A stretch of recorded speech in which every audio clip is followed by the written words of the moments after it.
हामी चाहिँ आज बुद्ध मन्दिर घुम्दै यहाँ बाजेको कब्रस्थानमा यहाँ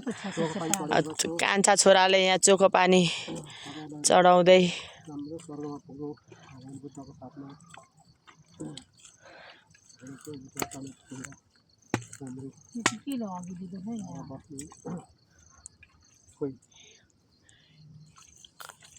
स्याल होला हौ स्याल स्याल आएको थियो होला यो चाहिँ केरा र भन्छ यसलाई बिर्से अघि भन्दै थिएँ मैले छोटी मोरङ डाँडा होइन छोटी मोरङ डाँडा सिकारबास डाँडा सिकारबास डाँडा छोटी मोरङ डाँडा जङ्गलको बिचमा छ हाम्रो बाजेको कब्रस्थान यो चाहिँ हाम्रो बाजेको कब्रस्थान है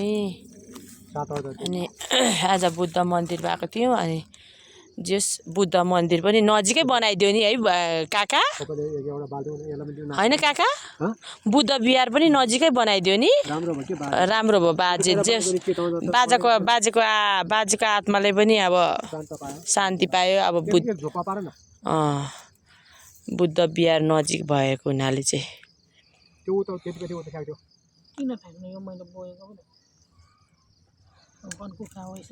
अम्बकको बोट पनि फलेछ त त्यहाँ त हो हाम्रो बाजेको बोटमा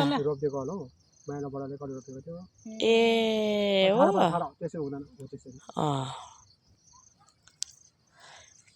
म त माइला बडाले अम्बकको बोट रोपेर गएर यतिखेरसम्म त फलिसक्थ्यो होला होइन यो आफै उम्रेको होला चराहरूले खाएर झारेर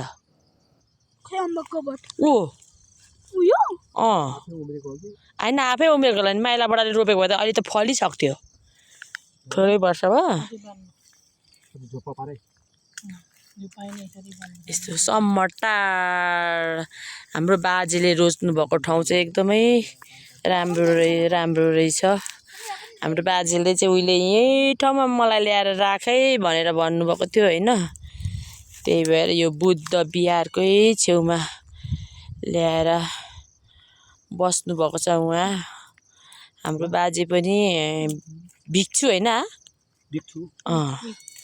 भिक्षु हुनुहुन्थ्यो अनि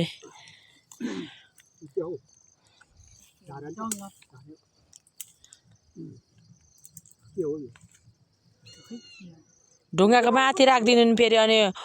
आगो लाग्ला उयो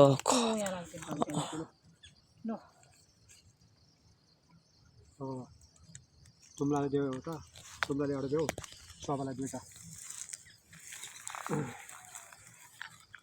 धन जन्म गच्छामि धम्मं शरणं गच्छामि हे भगवान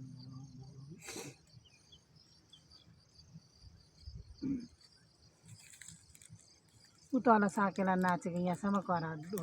धरानको डङ डङ डङ डङ आवाज यसरी राख्दैन तेल सारा राख्दा नि हुन्छ बुद्धं शरणं गच्छामि धर्मं शरणं गच्छामि सङ्घं शरणं गच्छामि भन्दै हाम्रो बाजेको आत्माको शान्ति राख त्यसरी राख्न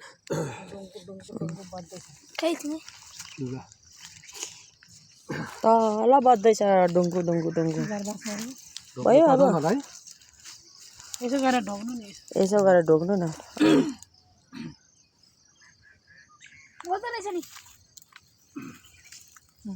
ढोग बाजेलाई ढोग जिजु बाजेलाई